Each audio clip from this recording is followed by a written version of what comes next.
Pokiston Afg'oniston poytaxti Kobul va boshqa shaharlarga havo zarbalari bergach, ikki davlat o'rtasidagi umumiy chegara bo'ylab to'qnashuvlar keskinlashdi. Juma kuni Pokiston mudofaa vaziri Xo'ja Osif rasmiy Islomobodning Afg'onistondagi Tolibon hokimiyatiga nisbatan sabri tugagani va ikki mamlakat hozir ochiq urush holatida ekanini ma'lum qildi. Tolibon matbuot kotibi Zabihullo Mujohidning Afg'oniston ikki mamlakatni ajratib turuvchi Jurant chizig'i bo'ylab Pokiston qurolli kuchlariga qarshi keng ko'lamli hujumkor amaliyotlar olib borayotganini aytganidan bir necha soat o'tib yangradi. Bu voqea ikki davlat umumiy chegarasida bir necha haftadan beri davom etayotgan janglar ortidan yuz bermoqda. Har ikki tomon o'nlab odam halok bo'lganini da'vo qilmoqda. Harbiy to'qnashuvlar 2021-yilda Tolibon hokimiyatiga qaytganidan beri Pokiston va Afg'onistondagi Tolibon hokimiyati o'rtasidagi taranglik kuchayib borayotgan bir paytda sodir bo'lmoqda.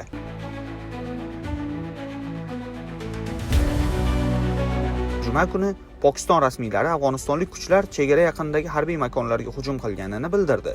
Bu esa Islomobodni Afg'oniston ichidagi nishonlarga, jumladan poytaxt Kobul va boshqa shaharlarga havo zarbalari berishga undadi. Pokistonning birinchi zarbasi juma kuni mahalliy vaqt bilan taxminan soat 1:50 da amalga oshirilgan. Afg'oniston kuchlari zenit o'qlari bilan javob qaytargan. Sabrimiz kosasi to'ldi. Endi bu bizning oramizdagi ochiq urush, deb yozadi Pokiston mudofaa vaziri Xo'ja Osif o'zining X ijtimoiy tarmoqdagi sahifasida. Pokiston bu amaliyotni g'azab lil haq, ya'ni haq yo'ldagi g'azab deb atadi.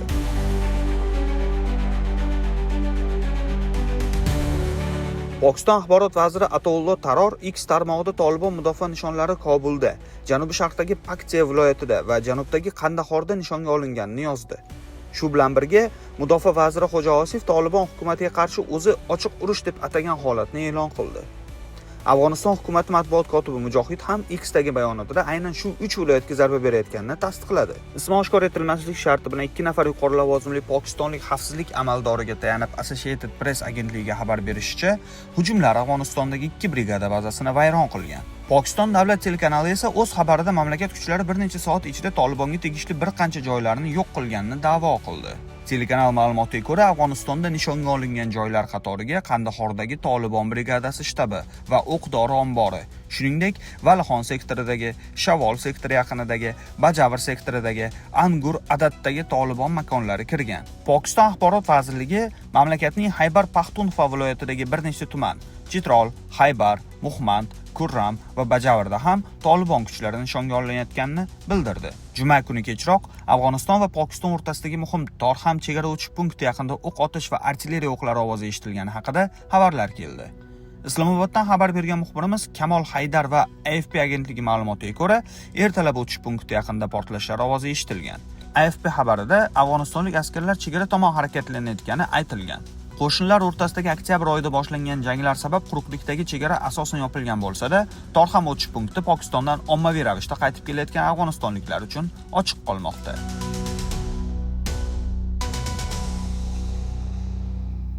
Pokiston bosh vaziri matbuot kotibi Musharraf Zaydi juma kuni ertalab X'da yozishicha, tongdagi hujumda Tolibon kuchlaridan 133 nafar halok bo'lgan, 200 dan ortig'i yaralangan. Uning qo'shimcha qilishicha, 27 Tolibon posti yo'q qilingan, 9 tasi esa egallab olingan. Shuningdek, 80 dan ortiq tank, artilleriya qurollari va zirhli transport vositalari yo'q qilingan. Pokistonning Dawn nashri davom etayotgan to'qnashuvlarda 2 nafar pokistonlik harbiy halok bo'lganini xabar qildi. Al Jazeera Pokiston tomoni e'lon qilgan qurbonlar sonini mustaqil ravishda tasdiqlay olmadi. Tolibon hukumati esa faqat 8 nafar jangarisi halok bo'lgani va 11 nafari yaralanganini bildirdi. Afg'oniston tomonining ma'lum qilishicha, uning qurolli kuchlari juma kuni ertalab chegaradagi pokistonlik harbiy bazalar va postlarga hujumlarni amalga oshirgan. Bu Pokistonning Afg'oniston chegarasi orqali o'tgan yakshanba kuni zarbalariga qarshi ehtiyot sifatida qilingan. Afg'oniston kuchlari 55 nafar pokistonlik askar halok qilinganini va 2 harbiy baza hamda 19 ta harbiy post egallab olinganini iddao qildi. Pokiston bu da'voni rad etdi. O'z navbatida Pokistonning e'lon qilishicha, o'tgan yakshanba kuni havo zarbalari natijasida kamida 70 nafar jangarilar o'ldirilgan.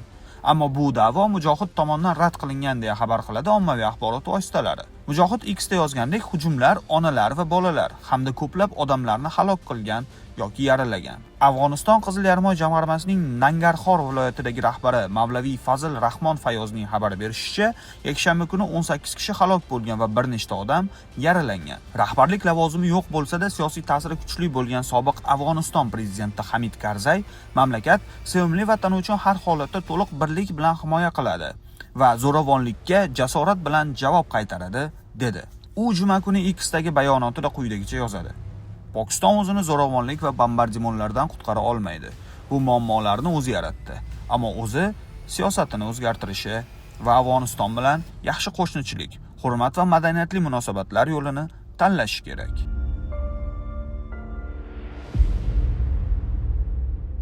Ikki davlat o'rtasidagi hozirgi zo'ravonlik portlashlari bir necha oylik taranglikning oqibati hisoblanadi.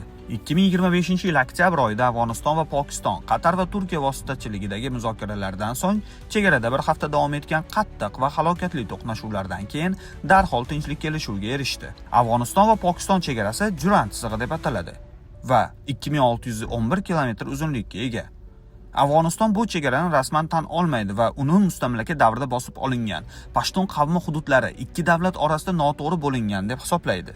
Tolibon 2021-yilda hokimiyatni qo'lga olgandan beri ko'plab to'qnashuvlarga yuz tutgan. Janubiy va Markaziy Osiyo xavfsizligi va strategik masalalari bo'yicha mutaxassis Sami Omarning aytishicha, 2021-yildan beri Afg'oniston va Pokiston kuchlari o'rtasida 75 ta to'qnashuv ro'y bergan.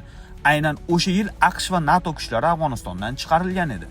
Xususan, Pokiston Tolibondan Afg'onistonda yashiringan deb da'vo qilinayotgan Pokiston Toliboni kabi qurolli guruhlarni nazorat qilishga umid qilmoqda. Pokiston Toliboni 2007-yilda Pokistonda paydo bo'lgan va Afg'oniston Tolibonidan alohida bo'lsa-da, ular bilan chuqur mafkuraviy, ijtimoiy va lingvistik aloqalarga ega.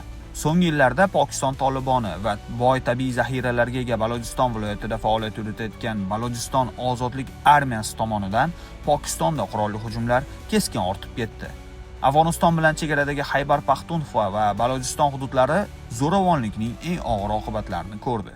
Juma kuni Pokistonning sobiq moliya vaziri Miftah Ismoil X tarmog'ida quyidagilarni yozdi: Mamlakatning Afg'onistonning faxrli va kambag'al fuqarolariga qarshi hech qanday da'vosi yo'q. Lekin Pokistonni bu mojaroga majbur qilgan Tolibon bo'ldi. Chegaraning har ikki tomonidagi begunoh fuqarolar uchun Tolibon Pokistonga hujum va terrorini to'xtatishidan umid qilaman. Tahlilchilar esa Afg'onistonning qurolli guruhlariga qarshi chora ko'rish ehtimoli kamligini aytishmoqda.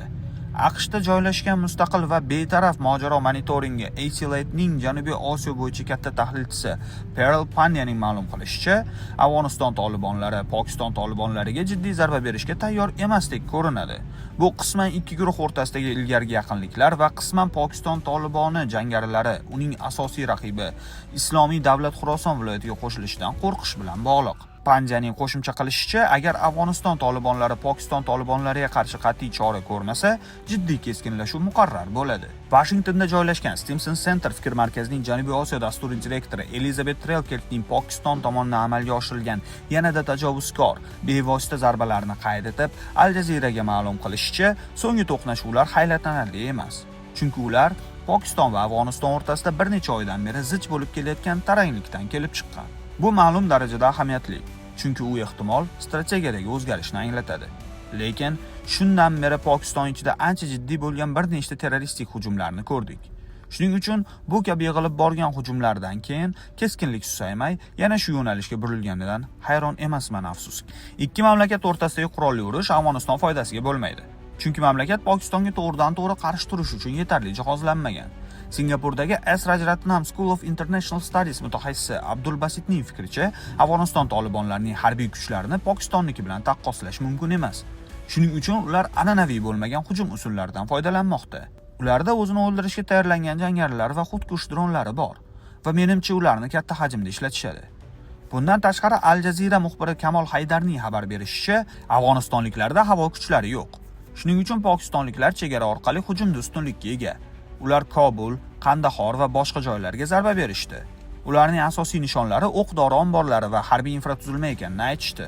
Pokiston askarlarining chegarani kesib o'tish ehtimoli juda kam. Lekin har ikki tomon og'ir artilleriyadan foydalangan holda chegarada o'q almashinuvini davom etishi mumkinligini inkor qilib bo'lmaydi.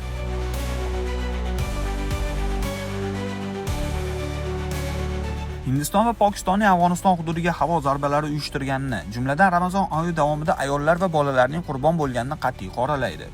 Bu Pokistonning ichki muammolarini tashqi tomonga chiqarishga bo'lgan yana bir urinishdir, dedi Hindiston Tashqi ishlar vazirligi matbuot kotibi Randhir Jaiswal. BMT bosh kotibi Antonio Guterres ikki tomonni xalqaro qonunlarga rioya qilishga chaqirdi, deb xabar berdi uning matbuot kotibi Stefan Dujarric. Eron tashqi ishlar vaziri Abbos Aroqchi Afg'oniston va Pokistonni o'z tafovutlarini muloqot va yaxshi qo'shnichilik tamoyillari orqali hal qilishga chaqirdi. Barakali Ramazon o'z-o'zini nazorat qilish va musulmon olamida ittifoqni mustahkamlash oyida Afg'oniston va Pokiston mavjud kelishmovchiliklarni yaxshi qo'shnichilik doirasida va muloqot yo'li bilan hal qilishi lozim, deb yozadi u X tarmog'ida. Rossiya jang olib borayotgan taraflarni darhol chegara hujumlarini to'xtatish va keskinlikni diplomatik yo'l bilan hal qilishga chaqirdi, deya xabar beradi RIA axborot agentligi juma kuni Tashqi ishlar vazirligiga tayanib. Rossiya shuningdek vositachilik xizmatini taklif qilgan.